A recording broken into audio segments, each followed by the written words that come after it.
Hola, ¿qué tal? Buenas noches a todo nuestro auditorio. Nosotros somos los Loggers. El día de hoy estamos aquí todos reunidos para platicar un poquito sobre un tema que estamos viendo en clase, que es la ineficacia del acto jurídico. Pero bueno, ¿qué entendemos por ineficacia del acto jurídico? Tú sabes muy bien que para que una ley surta sus efectos, tiene que pasar por un proceso para que todo funcione de forma apropiada. Bien, tú sabes que la ley lo que busca es que se produzcan efectos jurídicos, que no es otra cosa más que la modificación, transmisión o extinción de derechos o obligaciones. Entonces, para que un acto sea eficaz, tenemos que tener ciertos requisitos cumplidos para que se produzcan tales efectos. Y mencionas esto, yo estaba viendo que hay toda una teoría al respecto, se llama la teoría tripartita o teoría francesa. Esta teoría es bien interesante porque maneja tres elementos que producen la ineficacia del acto jurídico. Los dos primeros son muy similares en cuanto a sus efectos, que son la inexistencia y la nulidad. Y hay luego uno que no he trabajado mucho, que es la anulabilidad.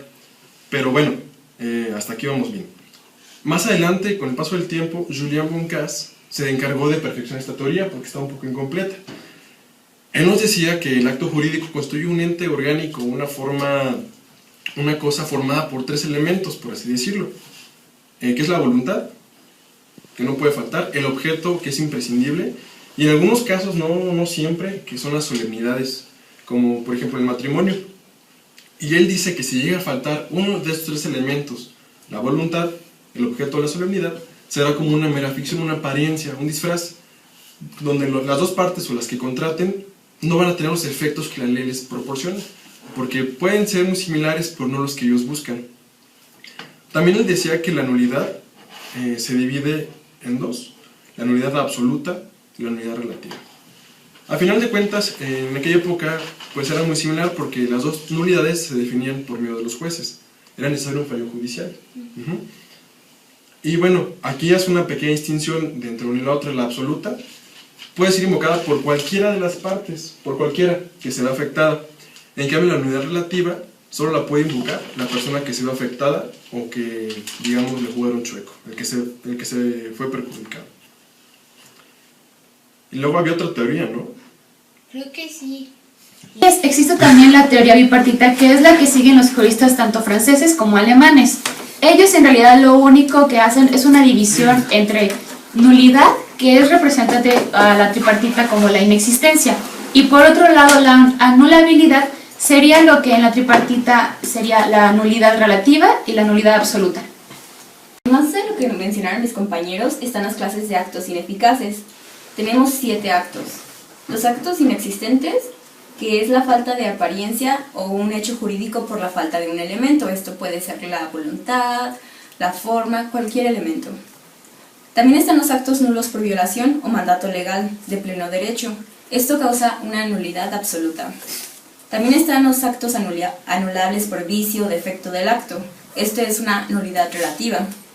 También está la rescisión por incumplimiento posterior del acto. La revocación, que es un acto unilateral por voluntad de los actores.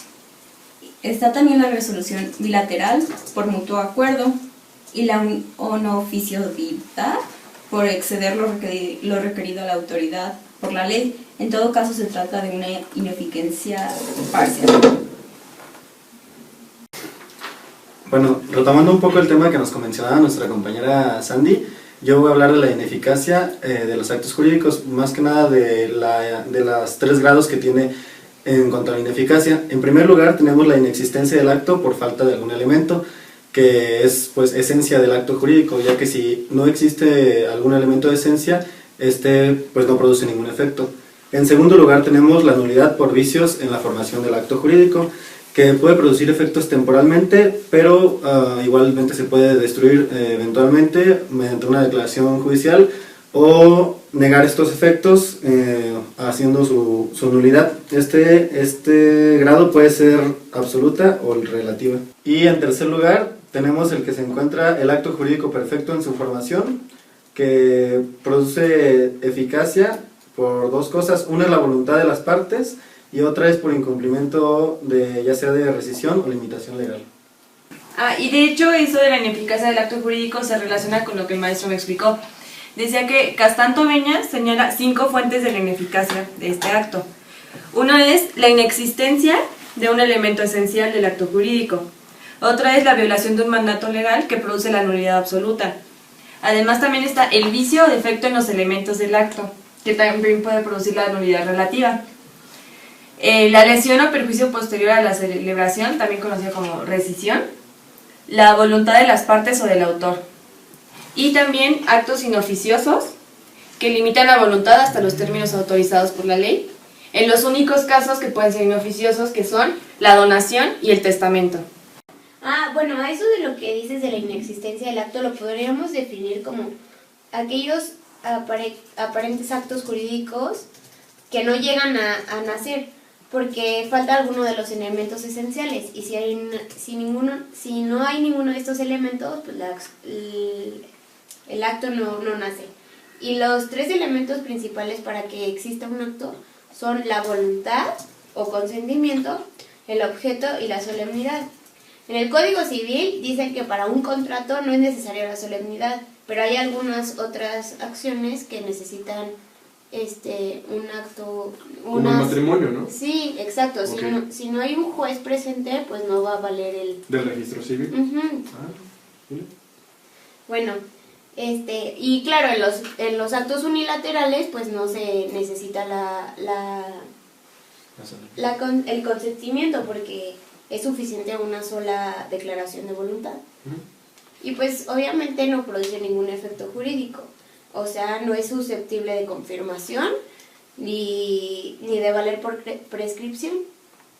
¿Sí me entendieron más o menos? Sí. Es que no me sé explicar muy bien. Por ahí va. Está muy claro. Y no hay que olvidar que dentro de la ineficacia del acto jurídico existe la nulidad. Esto es que hay vicios en cualquiera de los elementos esenciales y que no tienen la fuerza suficiente para producir los efectos de derecho deseados. Está la nulidad absoluta y la relativa.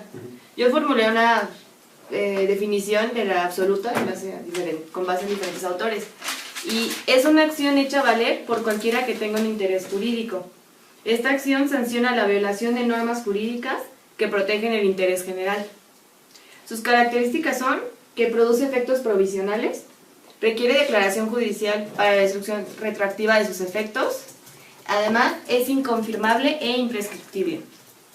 Un ejemplo de esto es, por ejemplo, si yo hago con Astrid un contrato de compraventa, pero el objeto es ilícito, entonces ya sería nulo. ¿Sí me explico? Sí. Los objetos ilícitos entonces no entran en materia de contratos. No. Entonces, si yo quiero comprarte un arma, No. carece de nulidad absoluta. Aunque si hagas el contrato sería Ya. nulo. Okay. O también, por ejemplo, la venta de animales en peligro de extinción. Ya. Vale. Sí, qué interesante está eso. ¿Y de la relativa algún ejemplo? De la relativa no investigué muy bien. Más ¿Alguien yo- sabe? Yo ¿Esto? iba a mencionar acerca de la relativa. Bueno, esta nulidad se refiere a la que ataca a intereses particulares, como lo mencionaba Franco hace rato, que únicamente la puede pedir la persona que es afectada. Esta sanciona todo acto o contrato que falte algún requisito que prevé la ley, pero esta, pues a contrario de la nulidad absoluta, esta sí se puede confirmar o ratificar en un futuro. Son elementos que no son tan graves y que no produce nulidad absoluta, como por ejemplo que se hayan equivocado en algún nombre pues de alguna persona o un sujeto del contrato o del acto jurídico. Se puede rectificar y pues hacer válido completamente el acto. A diferencia de la inexistencia, la inexistencia se puede invocar por todo interesado sin previa declaración judicial. O sea, lo que se conoce como la nada jurídico es todo esto de la inexistencia. Muy bien. Bueno, pues con esta sesión de Loggers, el tema de la ineficacia jurídica queda bastante claro. Igual para la siguiente sesión nos reunimos en la clase y cualquier tema que sea difícil para que lo queramos. Ya vimos que es enémica, es muy bueno. ¿De acuerdo? Sí. Bueno, estamos viendo.